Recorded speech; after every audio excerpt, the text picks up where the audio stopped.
I have a problem. I have gas. Gear acquisition syndrome. This is a real thing, this gear acquisition syndrome. And it's come and gone over the years, but I definitely have gas.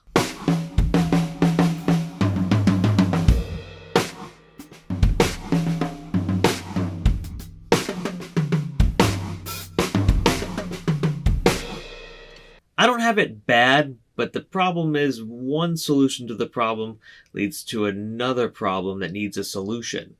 And ultimately that just kind of never ends.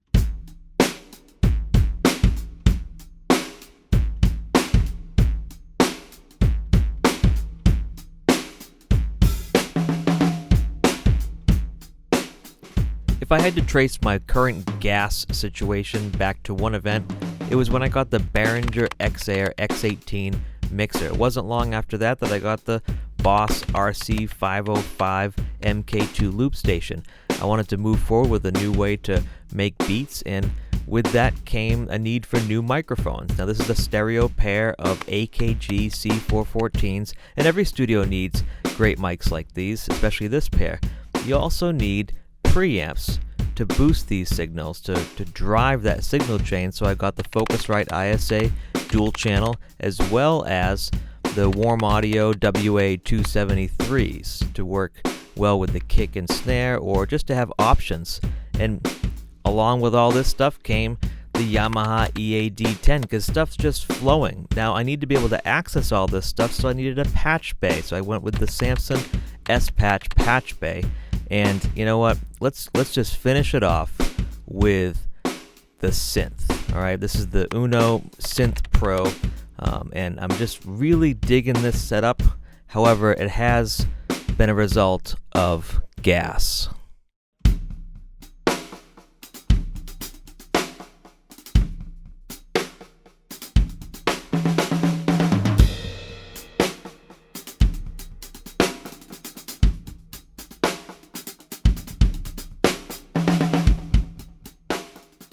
This is the Yamaha EAD 10, and it's both a trigger system and two high SPL mics positioned like a worst or a crotch mic.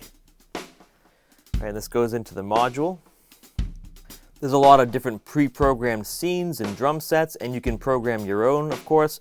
You can adjust the reverb, the amount of effects, because there's other effects on this as well, and the amount of trigger, whether it's the snare or the kick trigger, so that you can really mix it in with maybe the other acoustic mics that you might be using. I use these C414s, an Audix i5, and then in with the Beta 91. In combination with the acoustic drum mics, I also like to use the EAD 10 for sort of a room sound, to get just the right amount of maybe edge or spread, that you want.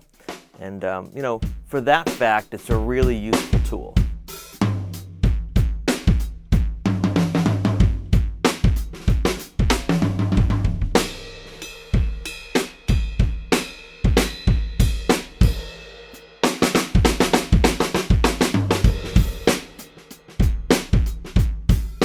I'm still really in the experimental stage with the EAD 10, but so far it's replaced using a drum machine, and that's less time programming that stuff and finding the right sounds, because sometimes I like to make a beat and add layers where I'll add some triggered sounds and maybe loop it with the Boss 505 MK2. That's the RC505 MK2.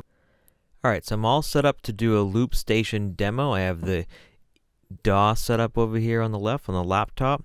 Just above that you can see the iPad, which is actually controlling the Behringer X-Air X18 mixer, which is the interface in this case.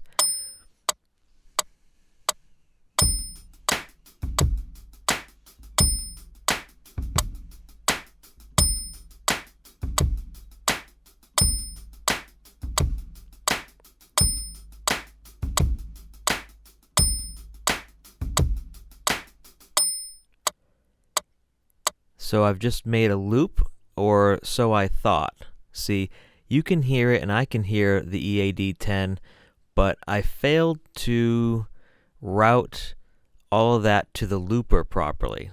So I'm going to go grab a patch cord in just a second here and patch the EAD 10 into the looper, and we're going to try this again.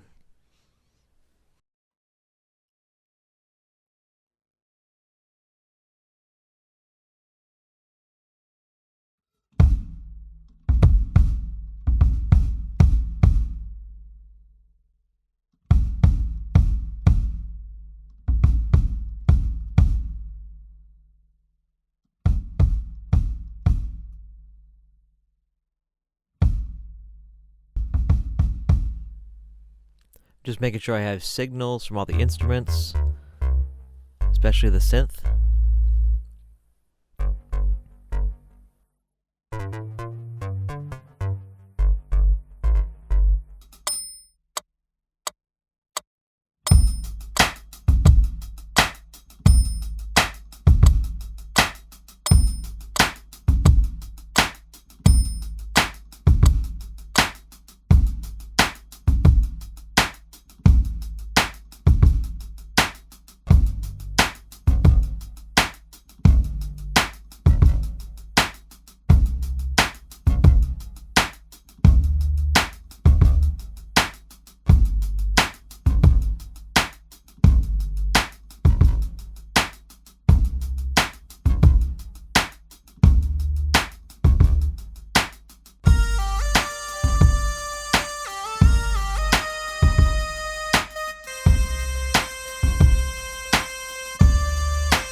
So here's some basics on the patch bay. The EAD 10, for example, I used it on that quick looper demonstration. And the EAD 10 output is right there, and it goes automatically into the mix number 5, track 5, for the DAW, which is what I have it assigned to, the track 5. You know, and it's all set up that way so that, you know, all the instruments could be used. But let's say I want to go EAD 10 into the loop station. All I have to do is patch it over to the loop in. So loop in is here. Outputs on the top, inputs on the bottom. And what's nice about this, I have this on through because for the loop in, that's all I need to do. But the switch over here is on half normal, which means it's still going to mix 5, and it's going over here to the loop station.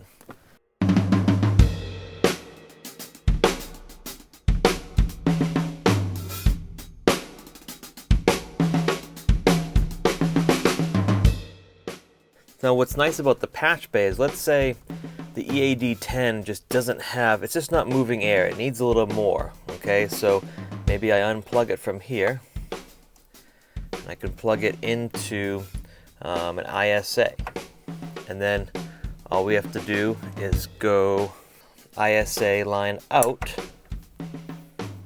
you know, back into the loop station, and that gives me EAD 10 into preamp channel 1 down here, and then this is out from there into the loop station.